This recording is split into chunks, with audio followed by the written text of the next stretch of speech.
principales, ¿no es cierto?, de la enfermedad cardíaca. Disnea, ya hemos visto, ¿no es cierto?, que es la sensación de falta de aire, ¿no es cierto? En el caso, cuando la disnea de origen cardíaco denota una falla del ventrículo izquierdo, ¿no es cierto? Es cuando la disnea es de origen cardíaco. Bien. Pero no toda disnea es de origen cardíaco. Hay disnea respiratoria, por ejemplo, ¿en qué enfermedad podemos disnea respiratoria? Hay pacientes que tienen problemas asma, ¿no es cierto? En EPOC, en fibrosis, asma y EPOC principalmente. En fibrosis pulmonar también, la única manifestación a veces es la disnea. Ya hemos dicho cardíaca por falla del ventrículo izquierdo, como en insuficiencia cardíaca, ¿sí? Como en pacientes que tienen infarto de miocardio, en que hay disfunción ya del músculo, en pacientes que tienen pericarditis o cualquier estructura que afecte la función cardíaca. Hay una forma psicógena, ¿sí? Ansiedad asociada a esta persona que son ansiosas. Algunas alteraciones metabólicas, ¿sí? Como por ejemplo en insuficiencia renal, la uremia, pacientes pueden estar en anemia. Cuando el paciente tiene anemia severa, dicho sea de paso, la anemia la clasificamos en tres.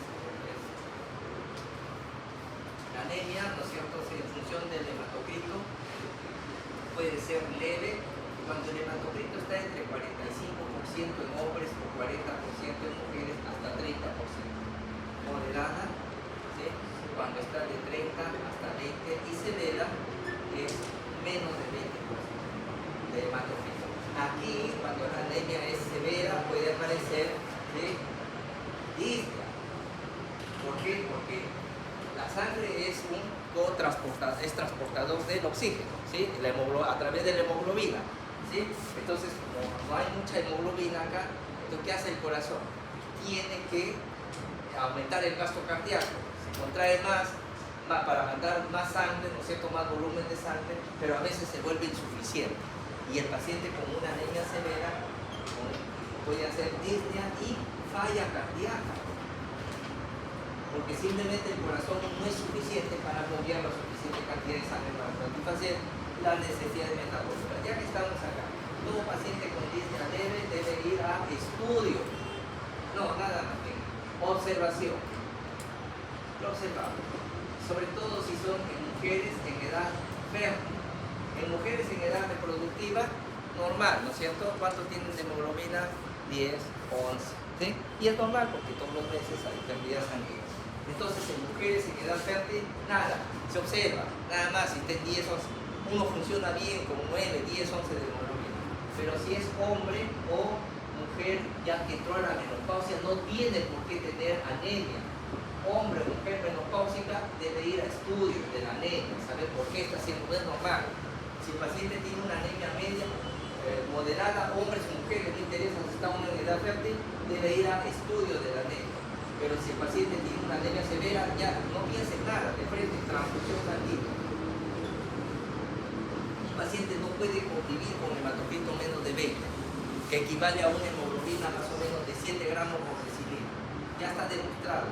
Hemoglobina menos de 7 gramos por decilitro, hay sufrimiento tisular, hay hipoxia tisular, isquemia tisular, y a la larga va a empezar a malograr todos sus órganos.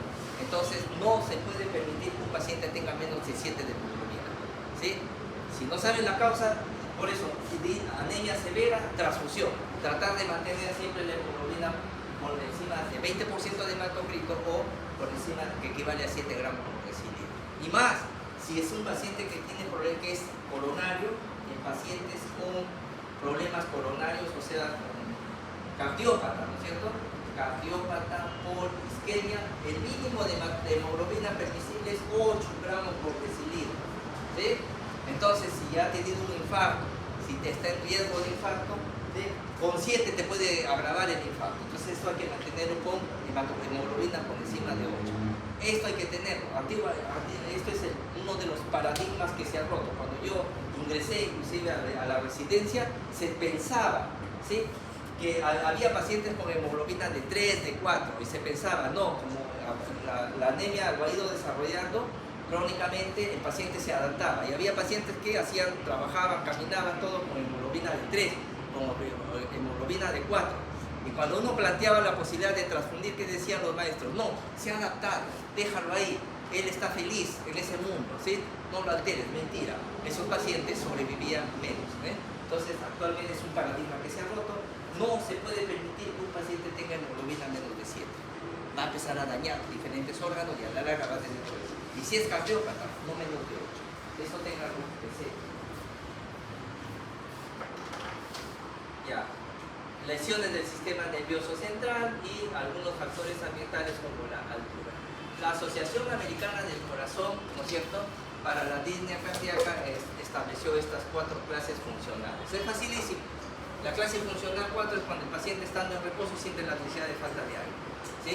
Esto es importante porque estos pacientes con falla cardíaca y disnea clase funcional 4, la expectativa de vida no va más allá de 2 años. ¿Sí? Si tienen un paciente así o un familiar, bueno, váyanse despidiéndose, denle la mejor calidad de vida. Si tiene clase funcional 3, disnea pequeños esfuerzos, comer, hablar, peinarse, desplazarse del baño de su cama al baño, que usualmente está en la misma habitación o cercana a la habitación, se considera clase funcional 3. Clase funcional 2, disnea, le decía, al caminar 200 metros tiene que pararse porque le siente que le falta el aire, no pasa más allá de 200 metros. O cuando sube 2 pisos por escalera y se cansa y tiene que parar a descansarse, a eso se llama clase funcional 2. Y la clase funcional 1 a grandes esfuerzos habíamos explicado, ¿no es cierto? Eso ya tiene que ver con la actividad propia que uno desarrolla, ¿sí? Si no están acostumbrados a hacer una actividad y hacen disnea, eso no es clase funcional. Hay disnea respiratoria, hemos dicho, ¿sí? Hay disnea psicógena, ¿no es cierto?, asociada a la ansiedad. Hay disnea, esto es importante, disnea en decúbito, o conocida como ortopnea, ¿sí? El paciente no tolera el decúbito porque siente, hay aumento de la circulación pulmonar y el paciente siente que se ahoga. ¿Y qué tiene que hacer? Incorporarse para liberar la disnea inmediatamente, ¿sí? Hay la disnea paroxística nocturna, muy parecido a la CAPE, sino que el paciente se acuesta normalmente, ¿sí?, y se despierta con la sensación de ahogo, de muerte, y tiene que incorporar, le quita el sueño, tiene que incorporarse. La diferencia es que la recuperación de la disnea paroxística nocturna es mayor, toma mayor tiempo que la ortopnea. En la ortopnea el paciente inmediatamente se siente y se libera. Acá no, se siente y tiene que pasar minutos y a veces hasta horas para recuperarse. Y eso tiene que ver con el sistema simpático. En el día, nuestro sistema simpático, nuestro sistema adrenérgico está activo y rápidamente compensa. En la noche está deprimido, entonces le toma tiempo en estabilizarse y recuperarse. Pero casi es lo mismo, digamos así. Ahí está, ortopnea, disnea en decúbito, mejor el paciente. La trepopnea, ¿se acuerda? El paciente en decúbito lateral, ¿a qué se asocia la trepopnea? A derrame pleural, ¿sí? Cuando el paciente se recuesta sobre el pulmón sano. Y la platimnia, que aparece en posición, en bipedestación cuando está de pie y se libera cuando el paciente, ¿a qué se asocia? Diagnóstico de mioma auricular. Ya, ahí tiene varias preguntas, así que marquen eso. Ya. En la disnea hay que la anamnesis, pues, ¿no es cierto? Hay que ver si se acompaña de dolor torácico, ¿sí? Si tiene algún antecedente, alguna enfermedad, si tiene poca, vaya, pues ahí nos orienta la posibilidad de que sea la disnea paroxística nocturna, despertar falla cardíaca. También puede haber aspiración, está durmiendo y se aspira todo, ¿no es cierto? Entonces ahí puede ser por aspiración, un tromboembolismo pulmonar, un neumotórax, ¿no es cierto? También hay que ver el estado de ansiedad, pueden hiperventilar, sentir el síndrome de PAS, aspiración de cuerpos de las vías aéreas superiores, obstrucción de las vías aéreas superiores. Es malo poner abreviaturas, ¿sí? Casi me olvido que era vías aéreas superiores. Por aspiración de cuerpo extraño. El estridor de Munchausen es un asma ficticio, ¿no es cierto? Un cuadro de presentación crónica, ¿sí?, muy aparatosa. Se ve en personas histéricas. Munchausen es similar. Muy bien. Dolor torácico. Entonces, de disnea lo que nos interesa desde el punto de vista cardiológico es esa clase funcional de la Asociación Americana del Corazón y los diferentes tipos de ortopnea, disnea paroxística nocturna, platimnia, trepopnea, ¿sí? Esos conceptos bien aprendidos. Dolor torácico. Observen ustedes el paciente donde está, donde han colocado la mano, acá en la parte central, ¿no es cierto? Entonces, el dolor torácico de naturaleza isquémica es de localización retroesternal, ¿sí? No es precordial. Precordio es esto, la proyección del corazón. Entonces, el dolor asociado a isquemia es retroesternal. Entonces, cuando es por isquemia coronaria, retroesternal. Y por ahí más adelante ahí va el signo de Divine. Signo de Divine, que es la dramatización del dolor isquémico. Entonces, cuando un paciente tiene un infarto de miocardio, lo primero que hace es cierra el puño, lo dirige hacia el centro y se encorva. Ese es el dolor isquémico. Eso que dice, me duele el pecho, infarto, mentira, ¿sí? Esto no, pues, ¿sí? Ese es asustadísimo. Retroesternal, el dolor isquémico, ¿sí? Ya. Entonces el dolor torácico, pero antes de eso hay que descartar, pues, no vaya a ser un problema del seguido celular subcutáneo, de una celulitis que empieza a doler, músculos torácicos, cartílagos, huesos, nervios. Hay que analizar por lo que sea mentalmente, ¿sí? Si el dolor es cardíaco o no es de origen cardíaco. ¿Qué pasa después? ¿Listo? Pero ya está, bueno.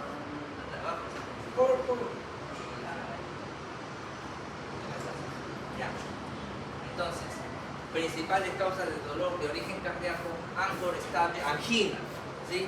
O síndrome coronario agudo.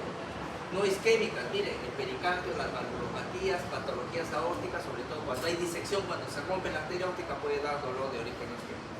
Esto es interesante, el reflujo gastroesofágico, ¿sí? Cuando el ácido reflujita hacia el esófago, este es el dolor que más simula, ¿sí? Un dolor isquémico coronario. ¿Por qué? Porque está en la región retroesternal, ¿sí? Pero un espasmo esofágico, una úlcera gastroduodenal también puede dar dolor por eso. Otros, tromboembolismo, neumotoras, dolores musculoesqueléticos, crisis de pánico, crisis de angustia, pueden dar, ¿no es cierto?, simular el dolor. Entonces uno tiene que hacer el diagnóstico diferencial. Pero veamos acá, ¿sí? El dolor en la angina pectoris, ¿eh? Bueno, ¿dónde se localiza? Nuevamente, región retroesternal, ¿sí? Bueno, hay algunas variaciones en la región malar izquierda, en el epigastrio, ¿sí? O puede irradiarse hacia ambas caras del tórax, pero normalmente, digamos, típicamente es retroesternal. Generalmente dura menos de 20 minutos, usualmente de 3 a 10, pero no más allá de 20 minutos, ¿sí? Y si es más de 30 minutos ya pensar en infarto de miocardio. Entonces esto es lo que define la angina del dolor por ya infarto de miocardio. El tiempo, la ubicación es la misma, que difiere es el tiempo. Más de 30 minutos ya piensen en infarto, menos de 30 minutos piensen en angina, ¿sí? Si se prolonga por horas o días, es un paciente que viene con dolor en retroesternal. Dice, ¿cuánto tiempo tienes? Hace una semana, está que me duele, ya no piensen en infarto, eso no es. Sí piensen en un problema de pericarditis. ¿Bien? Muy bien. La calidad del dolor es opresivo, como si le hubieran puesto un peso, un ladrillo en esa zona, de pesadez o de garra, ¿sí? Y desencadenada por esfuerzos, emociones, comidas copiosas, a veces cambios de temperatura. También puede ocurrir en reposo, ¿sí? Entonces, pueden existir infartos silentes en diabéticos y en ancianos, pero esto es un poco, siempre pensando en este grupo de pacientes. Ahí está, esto tenganlo en cuenta. ¿Por qué los diabéticos pueden tener infartos silentes? Hay muchos pacientes diabéticos que viven con insuficiencia cardíaca, falla cardíaca, nunca han tenido dolor, ¿sí? Y entonces a eso se llama infarto silente, que generalmente terminan en falla cardíaca. Le hacemos un ecocardiograma y ¿saben lo que encontramos en el ecocardiograma? Asinesia o hipocinesia, o sea, falta de movimiento, ¿sí? De alguna estructura o generalmente de la pared del miocardio. Esto, la asinesia o hipocinesia, es el marcador por ecocardiografía de que el paciente ha tenido un infarto. O sea, cuando se muere no hay movimiento, ¿sí? Entonces hay muchos pacientes, sobre todo pacientes con diabetes mellitus, ¿sí? que viene por insuficiencia cardíaca, le hacemos un ecocardio y encontramos que ya ha tenido un infarto. ¿Y por qué no lo siente el paciente diabético? ¿Por qué puede tener infarto sin dolor? El diabético. ¿Por la neuropatía? La neuropatía, ¿no es cierto? Entonces el infarto se siente por neuropatía. Neuropatía diabética. Mucho cuidado con ese grupo de diabetes, ¿sí? También se ha visto en las poblaciones adultos mayores. Entonces ahí tiene las características de la angina pectoris. Veamos acá. Ya. Adelantando, ¿no es cierto? La angina. Hemos dicho el dolor retroesternal menos de 20 minutos, ¿sí? Pero si está asociado a esfuerzo, a eso se llama, ¿sí?, angina estable.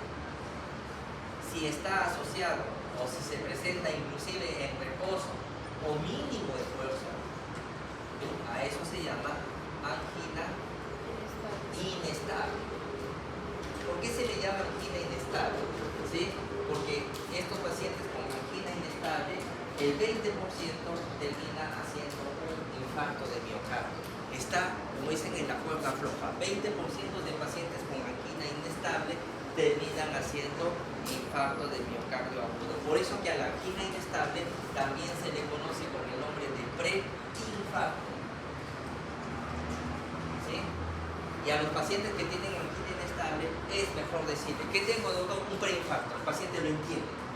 ¿Sí? Porque si usted le dice, acaba de tener ustedes un síndrome coronario intermedio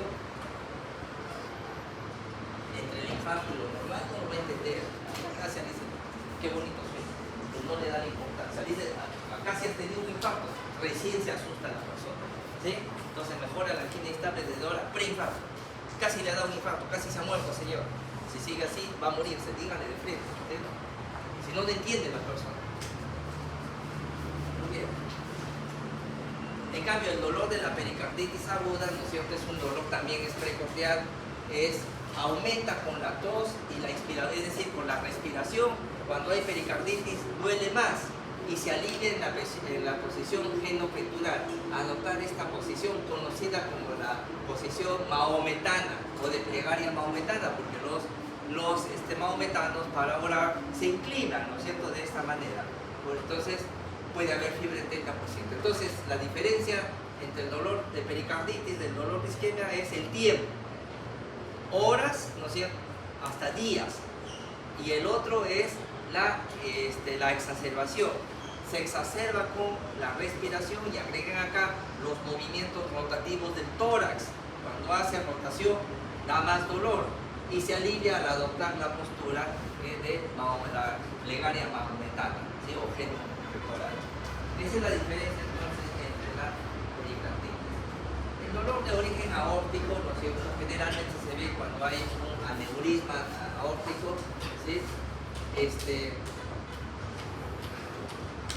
La intensidad se vincula con las estructuras afectadas. Vamos a ver qué características tiene. Acá está. Generalmente cuando hay disección aórtica, ¿y qué significa una disección aórtica? Entonces esta es la capa, la aorta, ustedes saben que tiene endotelio, tiene la capa media que es elástica, y entonces cuando se rompe, pues, ¿no es cierto?, irrumpe sangre por acá y lo empieza a disecar. La aorta, se imaginan, empieza a disecar y es como si estuviera sacando el endotelio. Esto se conoce como el nombre de disección y esto es lo que ocasiona un dolor tenebrante. Es bien terrible ese dolor. Antecedentes familiares, hay que tener un aneurisma de preferencia, si se ha habido manipulación. En enfermedad de Marfan, ¿no es cierto?, la Marfan se asocia, hemos dicho, a aneurisma de la aorta, y al estar en un aneurisma puede en cualquier momento disecarse. El dolor es brusco, intenso, se irradia hacia la espalda, es lancinante, desgarrador, no lo soporta fácilmente el paciente. Y al examen físico, asimetría en los pulsos, la presión arterial entre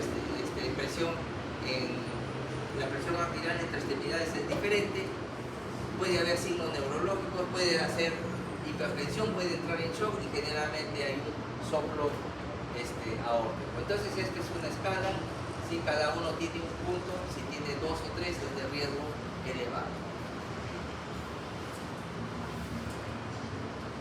Ahí está lo que les decía, ¿no es cierto? Se rompe, ven, en la sangre, rompe el endotelio y empieza a disecar la capa media, la empieza a separar la capa de lado. Desgarro de la pared aórtica. En la región anterior y posterior del tórax es intenso, sostenido, se sigue, en horas y en días sigue propagándose y se sigue disecando, el dolor va avanzando del tórax hacia el abdomen, ¿sí? Se mantiene sin variaciones hasta que, si no se opera, el paciente puede morir por ruptura del alma. Otro motivo de consulta son las palpitaciones. ¿Y qué es la palpitación? Es la percepción, ¿sí?, anormal de los latidos cardíacos. Los latidos cardíacos no se sienten normalmente, ¿sí?, pero esa percepción que se hace consciente, a eso se llama palpitaciones. Causas de palpitaciones muchas, ¿sí? Miren, arritmia, fibrilación, taquicardia, para que se distraigan, ¿sí? De fin de semana, extrasístoles, fláter auricular, taquicardia, prolapsos, mixomas, hipotensión, todas ellas pueden producir palpitación. De las esferas psiquiátricas, el trastorno del pánico, la ansiedad, la angustia, la depresión hace que puedan percibir las palpitaciones.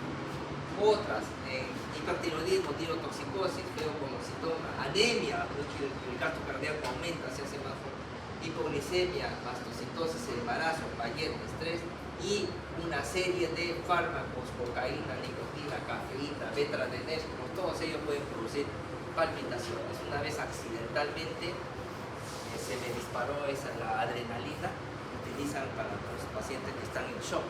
Son unas cosas así, se disparó accidentalmente, la aguja salió a tal velocidad, se me plató acá en el muslo, ¿sí? Lo saqué inmediatamente, pero quedó algo de adrenalina, ¿sí? Toda la noche estaba así,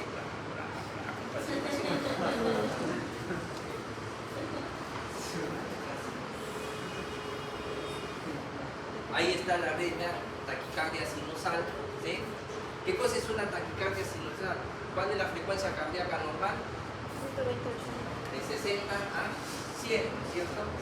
Latidos por minuto. Cuando la frecuencia está entre 100 y 150, a eso se llama taquicardia sinusal. Ahí puede haber palpitaciones, ¿no es cierto? Porque está la latido normal de la frecuencia por encima de 100, pero no más de 150, es regular, ¿sí? Y simplemente hay cada latido que se genera es transmitido a través de todo el aurículo. ¿Por qué es importante una taquicardia sinusal? ¿Algunos de ustedes han tenido un aumento de la frecuencia por encima de 100? ¿Algunos de ustedes? ¿Sí? Sí, ¿no es cierto? Ya. Entonces, ¿y por qué se produce eso? La taquicardia sinusal es simplemente, apunten esto, es una respuesta fisiológica del corazón, ¿sí?, ante situaciones de estrés. Por ejemplo, yo tengo anemia. ¿Qué hace el corazón para suplir la falta de hemoglobina? Late más rápido. Entonces entras a taquicardia sinusal. ¿Qué está haciendo? Una respuesta fisiológica a la anemia. ¿Sí? ¿Cómo se trata la taquicardia sinusal? Si tienes anemia, te repongo sangre y el corazón vuelve a lo normal. Entonces la taquicardia sinusal no indica lesión cardíaca, sino respuesta fisiológica a factores externos. Tengo fiebre, ¿sí? ¿Cuántos latidos por minuto aumentan por cada grado de temperatura por encima del valor normal? ¿Cuántos? 10, ¿no es cierto? 10 latidos por cada grado. Entonces, tengo 39, ¿sí? Entonces voy a tener 20 latidos más. Si mi frecuencia es de 90, voy a estar con 110, 120. ¿Qué hago? Trato la fiebre y vuelve a lo normal, ¿sí? Tengo un paciente con hipertiroidismo, ¿sí? ¿Cuál las hormonas? ¿Qué hago? Trato el hipertiroidismo, no trato el corazón. Entonces, taquicardia sinusal no se trata el corazón, se trata las causas que le da diarrea. Celebran el fin de siglo, aprobaron todo, ¿sí? Comen al frente pollo a la brasa con mayonesa, diarrea. ¿Qué van a hacer? Taquicardia. ¿Qué van a tratar? La diarrea, pues, ¿no es cierto? Y luego, o se deshidrata. Muy bien. Esa es la taquicardia sinusal, desde ahora. La supraventricular es cuando la frecuencia cardíaca está entre 140, 150 y 200 latidos. Eso sí, lesión del corazón, del sistema de conducción. Extrasístoles son simplemente, ¿no es cierto?, son palpitaciones fuera del ritmo común, son instantáneas, fugaces. Eso sí se puede percibir, ¿no es cierto?, con un golpe, las extrasístoles. La mayoría son medianas. Hablando de edema, ¿no es cierto?, habíamos dicho que el edema, ¿no es cierto?, la principal causa de edema generalizado, ¿sí?, es cardíaco, ¿sí? Existe la creencia en la gente de que tengo edema, estoy mal del riñón, se va al urólogo, se va al nefrólogo, pierde tiempo, le sacan plata, si se va a la clínica al final dice no tiene nada, y entonces, y saben esto de verdad, los urólogos saben que lo primero que debería verlo es un internista o un cardiólogo cuando tiene edema, ¿sí? Pero van a la clínica, le sacan todo lo que pueden y lo felicitan, señora, su riñón está bien, váyase ahora hacia el cardiólogo, ¿sí? Y la dice, gracias a Dios que mi riñón está bien. Y uno sabe que se puede morir del corazón más rápido que del riñón, pero puede ser renal, hepático, cuando hay problemas de malabsorción, nutricionales, hay un edema angioneurótico que es por hipersensibilidad, alergia, y también el edema premenstrual, ¿no es cierto? Ustedes cada vez que van a menstruar, sienten hinchazón de los senos, ¿cómo detectar un edema, ¿no es cierto? Es simplemente acumulación, ¿no es cierto? A nivel de tejido celular subcutáneo, aumento del volumen, la compresión, ¿sí? El signo de Boden, ¿no es cierto? Compresión, y si deja fovea, estamos ante. El espacio puede contener, antes de que aparezca el edema clínicamente, miren, ustedes pueden acumular hasta 10% de su peso. Es decir, si uno pesa 60 kilos, puede tener 6 litros, ¿no es cierto?, de edema y todavía no aparece clínicamente. Y cuando aparece ya saben que va a tener más. Esto es importante, porque si yo tengo un paciente que tiene edema clínicamente, ¿sí?, tiene clínicamente, y pesa 70 kilos, ¿sí?, y yo empiezo a dar diuréticos, ¿cuál sería mi objetivo para dejarlo seco al paciente? Sacar 7 litros. Por lo menos 7 litros, ¿no es cierto? ¿Sí? No basta con que desaparezca el edema, porque todavía puede haber retención de líquido. Y a veces sucede así. Hay pacientes que están con congestión pulmonar, están con edema agudo de pulmón y clínicamente no tienen nada. Y hay unos médicos que se empiezan a romper. Pero si no tiene edema, ¿cómo va a estar congestionado? No. Una cosa es que no lo detectes, pero tiene exceso de volumen. ¿Cuánto? Hasta el 10% de su peso corporal, ¿sí? Entonces, ténganlo eso cuidado para ya el manejo del paciente. Hay que ver la distribución, el color, ¿no es cierto? Si hay rubor, calor y está edematizado, uno más piensa en una inflamación. El edema cardíaco es blando, es frío, ¿sí? La temperatura, si es frío caliente, y la consistencia, ¿no es cierto?, si está asociado a problemas. Pero esto lo dejamos como características. El edema cardíaco se debe a aumento de la presión hidrostática fundamentalmente. En el edema de origen renal y hepático se debe fundamentalmente a qué cosa, disminución de qué presión, de la presión oncótica, porque en el síndrome nefrótico se pierden proteínas y en el cirrótico no produce proteínas. Pero el edema cardíaco básicamente es hidrostático, ¿sí? Muy bien. Entonces, cuando inició, si es simétrico, el color, si hay dolor, si hay calor, si es blando, ¿sí? Entonces, el edema cardíaco es simétrico y blando. Si hay calor, dolor o color, hay que pensar en edemas de tipos inflamatorios. Celulitis a la cabeza, ¿cierto? Inicialmente aumenta progresivamente y luego desaparece con el reposo, porque el edema, el tejido, el espacio intersticial es un espacio único y está sometido a las fuerzas de gravedad, ¿sí? Esto es igual, en pacientes que están hospitalizados, que están postrados, ¿cuál es la parte, la porción que está en mayor declive? No son las pies ni las piernas, sino la región sacra. Entonces, en un paciente hospitalizado, ¿dónde debemos de